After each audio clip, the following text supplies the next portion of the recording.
Hello everyone and welcome back to the Professor Harris YouTube channel.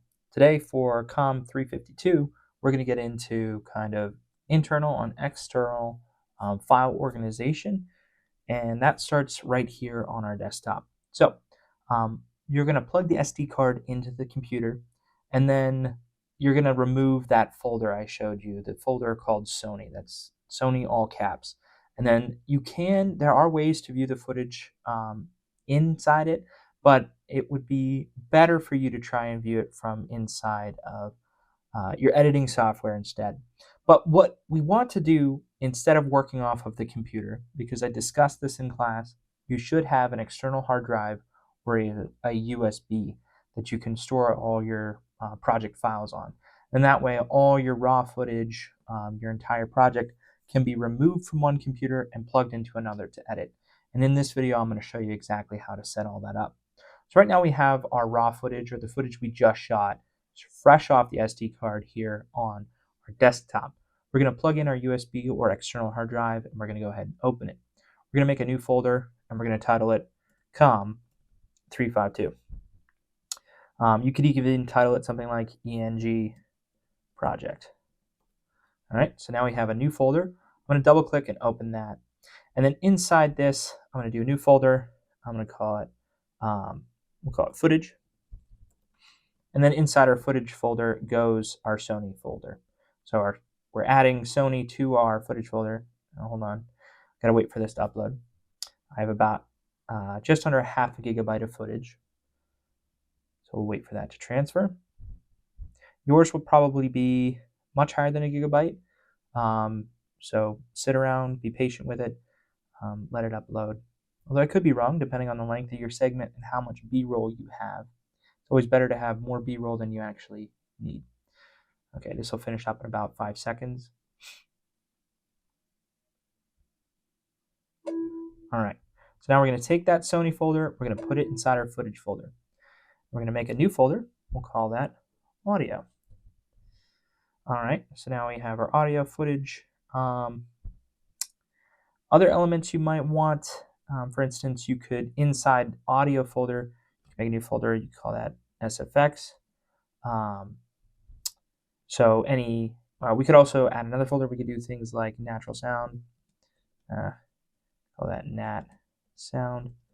And so really anything that you capture that might enhance your story. Oh, also we might want to add music, obviously. I don't know if you want to add music to your project, especially because this is news, but if we end up with music, we have it. I'm blanking a little bit right now, I won't lie, but there might be other assets we might want to add. For instance, images. I want to add an images folder, and then that way, if we have images that were sent in by viewers or footage that was sent in by viewers, we could have specific subset folders for that. But at a basis, you're going to want a footage folder and an audio folder. Okay, so now we've got our folders kind of more or less organized on the outside. There are many more folders you could add as long as they're in a logical, they're named logically. You shouldn't have any problems. So let's go ahead and get our footage into our editing software of choice. And what we're going to be working with for this class is Adobe Premiere Pro. I have Premiere Pro 2023 on my computer. All of the computers on campus should be up to 2024, and if not, that's okay. The interface is still very much the same. All right, so we'll start by hitting New Project, and these new project settings are actually really critical for the success of your project going forward, because you don't want to accidentally save the project onto the computer itself. You want to save it onto your external hard drive or your USB. So we'll select a new project. We're going to go ahead and name it. I'm going to call it COM352 ENG project. And you can even give it a subname. For instance, I'm going to call this crash. So now I know it's kind of a crash segment. And we're going to choose next to that the project location. So we'll select this drop down and we'll hit choose location. And now we get to decide where this is going to be saved. And now you can see we have my Prof. Harris external hard drive. I'm going to go ahead and select my COM352 folder that I made inside my hard drive, and then I'll just hit choose. And now it's going to save it inside that COM352. And when I create this, we can leave these other settings the same. We can leave that set to sequence 1. We'll go ahead and hit create. Now, it's created my project, but if I minimize this and go into my hard drive, open this up inside COM352, we should see an Adobe Premiere Pro project right there. That is your project. That's actually what's saved to it. There's no footage in it, so it's only 6 kilobytes big. But as you add footage to your project, this number should be going up. Otherwise, it might be saving it to the computer. So just something to keep in mind. So go ahead and go over here to Premiere. Now, as we learned in class, this is our project. These are our project assets. We want to start by importing them. So we'll double click in this box area, and we'll start by importing our footage. We'll go to footage and then Sony, and then inside Sony, we're going to see all of our videos. Now what we could do is hand pick, or if we had a note document or a notepad on the side, we could select specific clips by holding Command or Control and say, okay, here's all my B-roll shots, and then hit import, and that will add them all together. For the sake of this demonstration, I'm just going to I'm going to select all of them by clicking the topmost, holding Shift, clicking the bottom, and then hitting import. That's going to import all our footage directly here into our little file storage area. Now, this is kind of a mess because I can't really tell left from right. So what I'd advise you to do is create a few folders.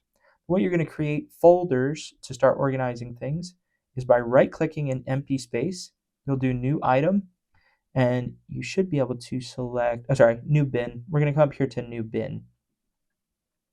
And then we can name this bin, and I'll call this my A-roll. That's my primary footage. I'll make another folder by clicking empty space down here, new bin. Call this my B-roll. And now I have an A-roll and B-roll folder. And the way I'm going to start sorting out my footage is by double-clicking the clips. When I double-click a clip, it loads it up here into what's called my source monitor. And from here, I can use these buttons to play through the clip and assess whether or not I like it. So what kind of shot is this? This is obviously a B-roll shot. Not much is happening. There's no one specifically speaking. So we can go ahead and take this, chuck it into our B-roll folder. All right, so I'm going through, I'm sorting my A footage and my B-roll footage, and I stumble across this. What does this look like? Well, this is obviously an interview. So what do we do in the case of that? Well, we can do exactly what we were doing before, which we can scroll down here to the bottom, find an empty spot. We can do new bin, and we can just call this interview. Now we should be a little more descriptive. So we could say interview taco truck worker. So we've got that differentiated from the rest, and we can take this clip and we can throw it into our taco truck interview. See what else we got. More B-roll footage. More B-roll footage. Got a lot of B-roll. Okay, so all the footage has been successfully sorted. We have our A-roll, which is our reporter, our B-roll, which is everything else, our interview with the taco truck worker, traffic victim 1 and traffic victim 2 interview. What are we missing though? We're missing our audio bin. So we'll right-click, new bin, go audio. And then inside our audio bin, we'll double-click. We'll make 2 new bins in here as well, or 3 maybe. We'll do music, nat sound,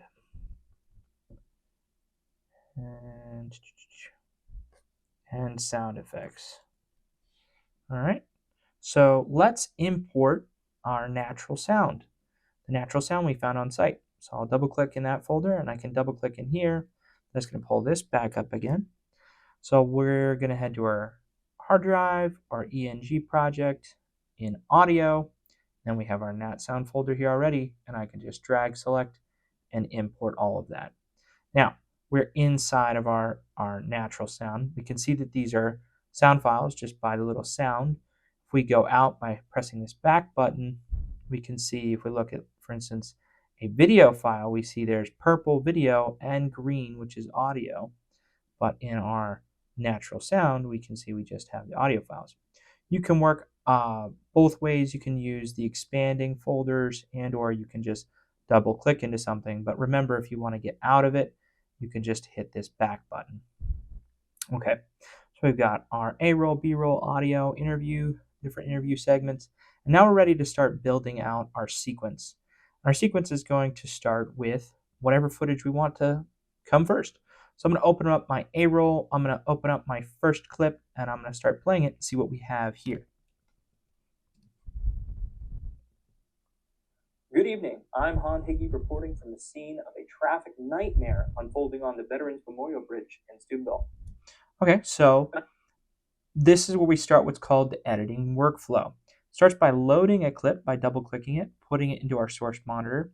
Then we drag this indicator and we use the space bar to start the clip where we want it to. Okay, so before we start speaking, I'm going to click this little in mark. Transversely, I could hit I on my keyboard, and that would set in. So now we can see this gray bar appeared, and this gray bar is the section of our clip that actually gets added to our timeline. So if I hit play, good evening, I'm Han Higgy reporting from the scene of a traffic nightmare. I can drag to the end of this clip when he stops speaking, and I can set an out mark. Okay, and that out mark is right here. Right next to our in mark is our out mark. And I can see it's chopped off the bottom of this clip. Now that we've set our marks, we can drag this clip into our timeline. Once we do that, it's going to make something called a new sequence. So it just made us a new sequence, and we can see a video appeared here on the right. I'll explain that in a second. But you should direct your eyes down and to the left here where it's made a new sequence that has the same exact name convention as the clip we just added. We're going to rename this sequence. We're going to call this, let's see, caught taco truck edit 1. So now we know this is the first edit of this sequence. And we can just leave that there, or we can make its own specific bin for sequences. That's often done, but I think I won't do that. I think I'll just delete that. You want to delete something, select it and hit the delete button, but you definitely don't want to do that with these, otherwise you'll lose your stuff. So our sequence, our taco truck edit here is now at the bottom. And when we double click this, we can see this whole area highlights. Any video and audio that we add to this area with this sequence open will be saved to this sequence. We can make duplicates of this sequence by right-clicking it and then doing duplicate. So now we have taco truck edit 1 copy 1. For instance, I can move this over and trim this clip shorter. And now if I double click this one, we can see this sequence. The settings are the same. If I go to a different sequence, obviously our video and audio have changed. So sequences are just different saves of your entire timeline. We're going to focus on using one sequence right now. Okay, going back to the editing workflow, we chose our A-roll footage, we set our marks, we drug our clip into our timeline, and it only added the portion that we selected, or in and out, between that region. So now we have that clip loaded in our timeline, but we need to add the next clip afterward. So let's go to the next clip in our A-roll folder. We'll double click this, open this up, and we'll do the same process again. It's a scene of... So we'll back this up a little bit before you start speaking. We'll set in mark.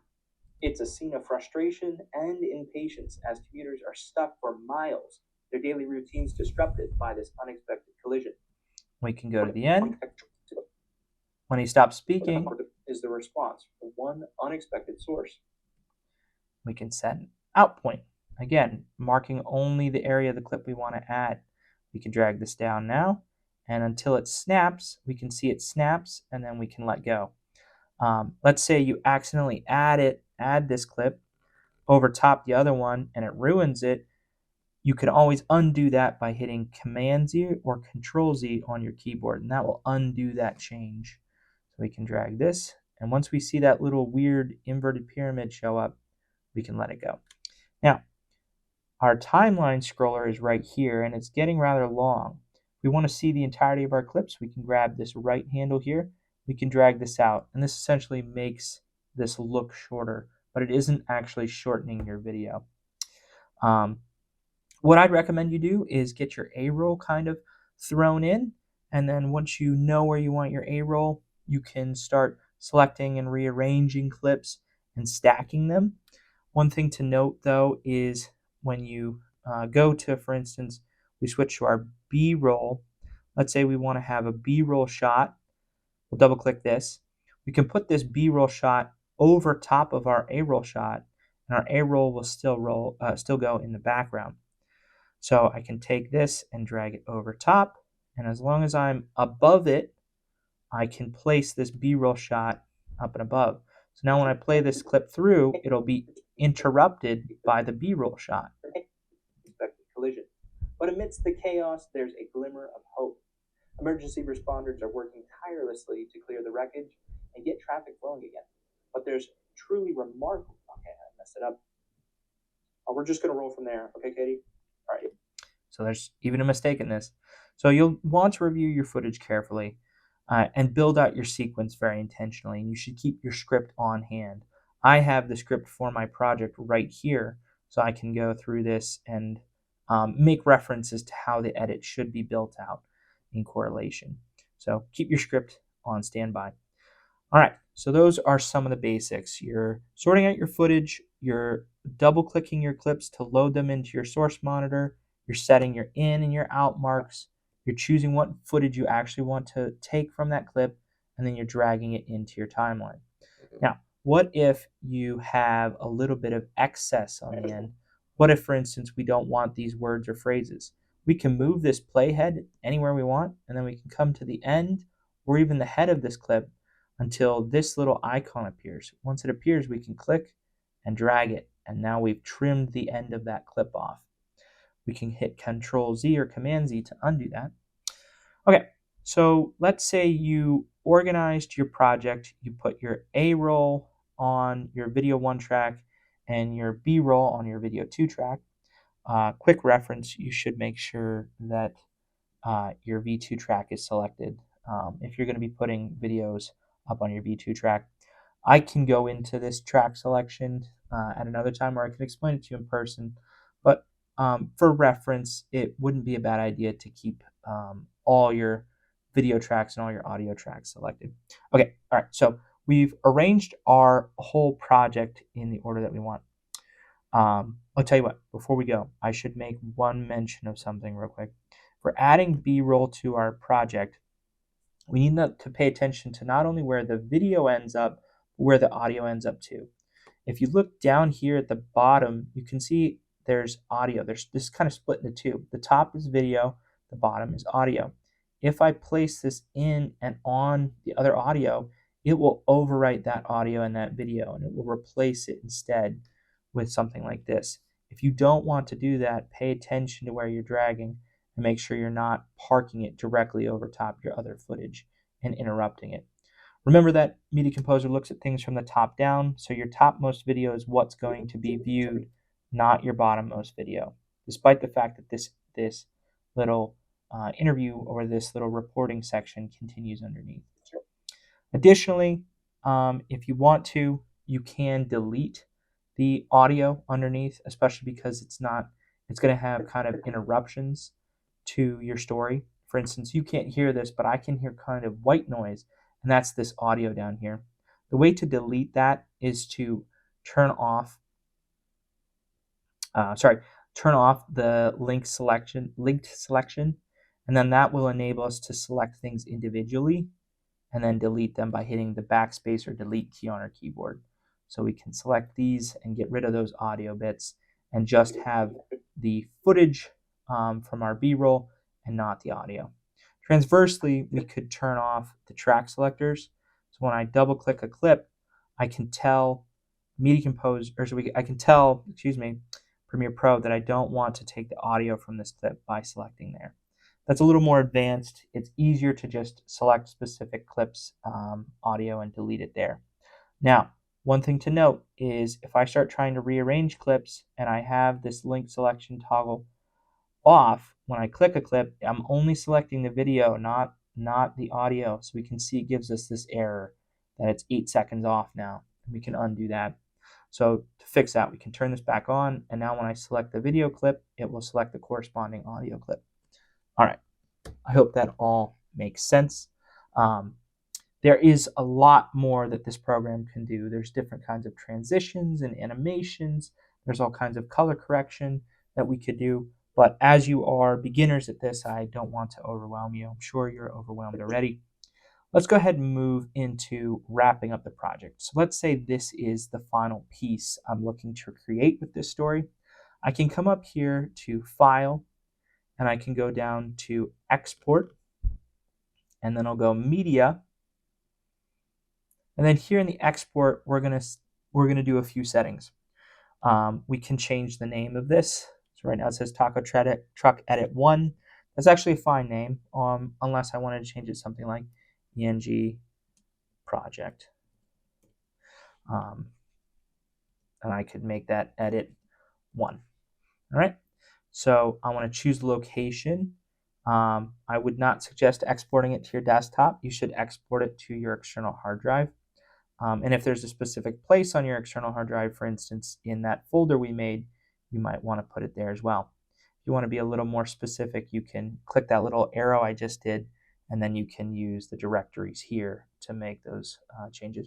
So I'm going to save it directly here in my ENG. I'll hit save on that. So now it has a direct path. The format H.264 is just fine, and we'll leave it on match source adaptive high bitrate. Those settings should all be good. We'll go ahead and click export here, and it's going to start exporting the final version of this video, all of the content that's selected here. If you go to export and it keeps exporting only a part of your footage, you may have accidentally selected the export selected region or export into out, and sometimes those can get you in a pickle. So just make sure those are unchecked on your export. And if you have any small problems like that, feel free to reach out to me. I'd be happy to help you correct those so that you can get this project exported as soon as possible. I'll go ahead and wait, and once this is done, we'll go back and we'll watch our finished product. Okay, so our video finished exporting. Let's go ahead and navigate to where it's been exported on our computer or on our flash drive. Here we can see ENG Project Edit 1. We can go ahead and double click that, and now it is viewable right here. Good evening. I'm Han Higgy reporting from the scene of a traffic nightmare unfolding on the Veterans Memorial Bridge in Steubenville. Wonderful. All right, so we've got our project. It's 1 minute and 7 seconds. That doesn't meet length according to, but I did just throw this together as a quick edit for you. Let's now move into the instructions for uploading this to YouTube, because that's a critical step of this project as well. So you'll go ahead and pull up youtube.com. You'll hit the create icon after you've signed into an account, and you'll select upload video. Then what you'll do is you'll navigate to where that video is on your device or on your external hard drive, and you can simply drag and drop the video. It's going to start uploading the video. Be patient. Depending on how big your project is, it might take a longer time to upload. Mine's rather short, so it's only going to take 2 minutes. I have pretty good internet. The name convention is, I don't really have anything picky about that. It would be nice if it made sense to the delivery package. So for instance, we could call it ENG Taco Truck Crash.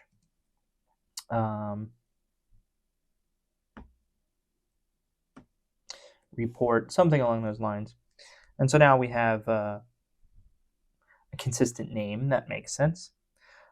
We don't need to bother ourselves with any of these other settings, although I will say you should make sure it's set. No, it's not made for kids. Then we'll move on. We'll go to the next thing, and the next thing, and the next thing.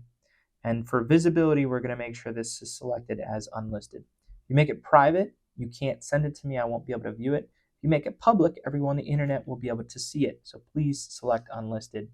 And then right here, you're going to want to copy the link. This is the link you're going to send me. And this link here is what you'll send me on Canvas as your final deliverable for this project. We'll hit save. And our project has finished uploading.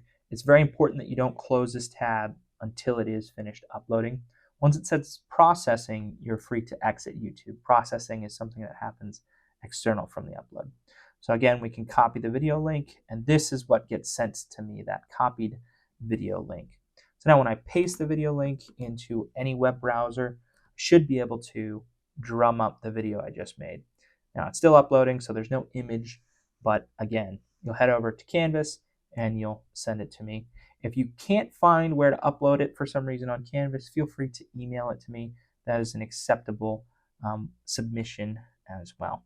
All right, thank you guys so much for watching. I apologize for the length of this video, but I hope that I got you a bit into the basics so that you can understand how the workflow of editing goes. Thank you guys so much for watching. Bye-bye.